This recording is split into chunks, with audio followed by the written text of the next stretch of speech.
Salut à tous, c'est Mika. Aujourd'hui, vidéo un petit peu particulière, vous l'avez vu, j'ai fait péter la chemise. Je vous reçois dans mon cabinet d'avocat, tout simplement parce qu'on parle d'une série un peu particulière. Imaginez une fac de droit où on apprendra aux élèves les ficelles pour pouvoir éviter toutes les condamnations pour meurtre. Vous en rêviez? Shonda Rhimes l'a fait. On en parle tout de suite.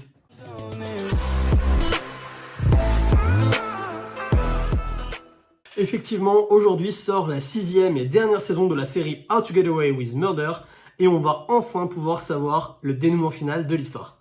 Mais au fait, cette série, elle parle de quoi? Eh bien, réalisée par Shonda Rhimes, qui est quand même la mère de Grey's Anatomy et Scandal, donc pas des petites séries quand même, How to Get Away with Murder, ou tout simplement Murder en français, c'est une série policière où on va suivre les aventures d'Annalise Keating, divinement jouée par Viola Davis, qui est une célèbre et redoutable avocate, mais qui est également prof de droit pénal à l'université. Chaque année, elle choisit ses 4 meilleurs élèves pour travailler avec elle dans ses affaires, et dès le premier épisode, le décor est planté. Cette année, les élèves remarquables seront 5 et ils seront impliqués dans un meurtre. Du coup, vous l'aurez compris, la série va tourner autour de ce meurtre et autour du fait qu'Annalise va devoir les aider à maquiller tout ça. Ça va être en quelque sorte le point de départ de toute une réaction en chaîne qui va entraîner des mensonges, des trahisons, parfois des histoires d'amour, qui va même entraîner parfois d'autres meurtres. Bref, vous avez compris le délire. Ces multiples rebondissements ainsi que la construction de chaque saison va comme ça nous tenir en haleine tout du long. Effectivement, chaque saison est construite exactement de la même manière. Dans le premier épisode, on nous fait voir un flash-forward de ce qui va se passer dans le futur. Et ensuite, on va essayer de suivre toute la saison, comment on va faire pour arriver à cette vision qu'on a eue du futur. Heureusement, tout ça est assez bien maîtrisé, car si c'était un procédé de narration assez original il y a une certaine époque, aujourd'hui on connaît un peu la musique. Alors on a parlé d'Annalise Keating, mais ces fameux élèves, qui sont-ils exactement? Eh bien, vous me croirez si vous voulez, mais c'est encore mieux que les quotas du cinéma. Effectivement, la série nous offre un véritable panel de la société. Vous allez avoir dans ces 5 élèves un représentant pour chaque ethnie, pour chaque religion, pour chaque appartenance sexuelle. C'est vraiment hyper hétéroclite. Vous allez avoir par exemple le personnage de Michaela Pratt, qui va être une jeune afro-américaine, plutôt première de la classe, très assidue, qui veut réussir dans la vie, qui a été adoptée, voilà. Premier personnage. Ensuite, on va avoir, par exemple, Connor Walsh. Connor, c'est le personnage gay de ses élèves. Il vient d'une famille assez classique. Il a un père qui est lui-même gay. Enfin, bref, lui, il représente vraiment le côté homosexuel de la société. Vous allez avoir également Asher. Asher, lui, c'est un jeune garçon de bonne famille. Il est issu d'une famille plutôt riche. Il a le côté bon chic, bon genre. Et on peut imaginer par la suite que c'est lui qui va amener le côté un peu prout-prout de l'équipe.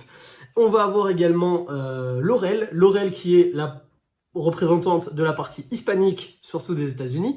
Donc elle est d'origine espagnole, son père, enfin mexicaine je crois, son père est plutôt un espèce de truand qui a des sociétés, etc. On en parlera plus par la suite, etc., etc. Et le dernier, parce que cette année ils sont 5 élèves, c'est Wes. C'est un personnage un peu plus mystérieux, on n'en sait pas grand-chose sur lui, mais il est très important pour le reste de l'histoire.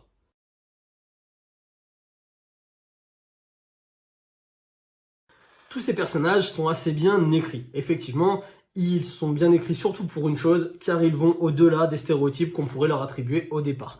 Ils vont être parfois forts, parfois brisés, parfois totalement au fond du gouffre.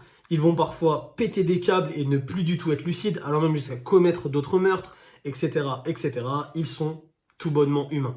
Quand je dis humain, on est d'accord, hein, je parle pas quand ils commettent des meurtres. Non, parce que je vous vois venir dans les commentaires. Hein. Beaucoup de points positifs du coup pour cette série, mais aussi quelques points négatifs. Par exemple, un des premiers points négatifs qu'on peut plutôt attribuer à Shonda Rhimes, c'est que Shonda, dans sa création de personnages, elle les fait toujours de la même manière. La plupart du temps, elle met des personnages féminins à l'honneur, et leur construction est identique. Ça va être des femmes qui vont être très fortes, des femmes impliquées professionnellement, qui font partie des meilleures de leur génération, des femmes reconnues. Professionnellement, c'est le top, mais sentimentalement et au niveau familial, c'est le désert. Elles sont brisées, elles ont des problèmes de communication, elles ont des problèmes sentimentaux, des problèmes d'amour. Bref, elles ont vraiment ces deux côtés-là. Et Meredith Grey et Olivia Pope, on vous passe le bonjour. Tous ces éléments-là, on les retrouve aussi avec le personnage d'Annalise. Malgré l'excellent travail de Viola Davis dans son interprétation du rôle, ça lui a même valu un Emmy Awards, elle a eu l'Emmy Awards du meilleur personnage féminin de série, donc elle fait vraiment un super travail sur ce perso. Why is your penis on a dead girl's phone?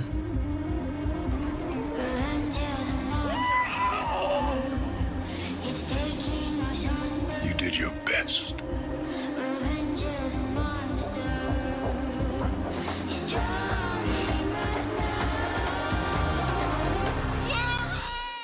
Et malgré ça, parfois, elle nous a un petit peu mal vendu. On a trop souvent le twist entre ces deux côtés-là de sa personnalité. On va avoir souvent une personnage très forte, avec pleine de fougue, autoritaire, qui se laisse pas faire. Et puis derrière, bam, on va twister. Et puis on va avoir une analyse qui va être complètement alcoolique, au fond du gouffre, déprimée, au fond de son lit.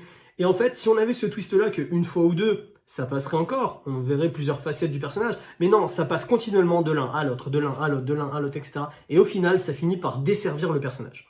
À l'image d'analyse, on a exactement la même chose au niveau de l'intrigue.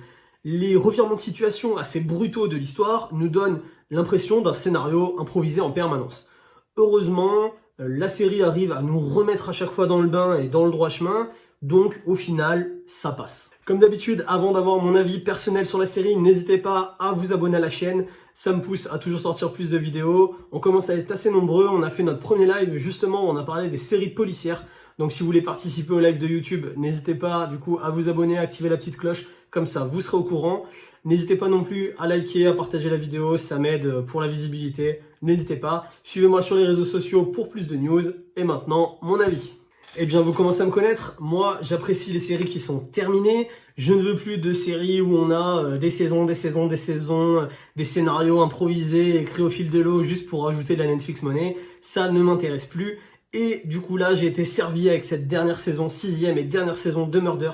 Toutes les intrigues ont une fin, on sait tout ce qui se passe, on a la globalité de chaque personnage. Ça, j'ai vraiment apprécié. Dans la globalité, j'ai beaucoup aimé la série, surtout les premières saisons. Il y a un petit passage à vide sur la saison 3-4 qui est un petit peu plus difficile à passer. Malgré tout, j'ai beaucoup apprécié. Le personnage d'Anaïs Keating, il est vraiment hyper bien joué. Vous verrez, Viola Davis, elle sort vraiment une prestation de grande qualité. C'est elle qui tient vraiment la série. Il y a aussi le Keating 5, les 5 élèves. C'est que malgré tout, on a quand même envie de savoir ce qui se passe pour eux, comment est-ce qu'ils vont se faire gauler pour le meurtre, est-ce qu'ils vont pas se faire gauler, etc., etc. C'est plaisant à regarder dans la globalité. Moi, j'ai regardé cette série en couple. Je vous conseille de la regarder à deux pour pouvoir en parler, pour pouvoir vous faire un peu vos théories. Ça, c'est toujours très sympa. En tout cas, j'ai passé un bon moment et j'espère que vous aussi, vous passerez un bon moment en la regardant. Pour ma part, je vous dis à bientôt pour une prochaine vidéo. N'hésitez pas dans les commentaires à me dire s'il y a des séries que vous voulez que je vous fasse la review. Aucun problème là-dessus. Je vous dis à bientôt. Ciao!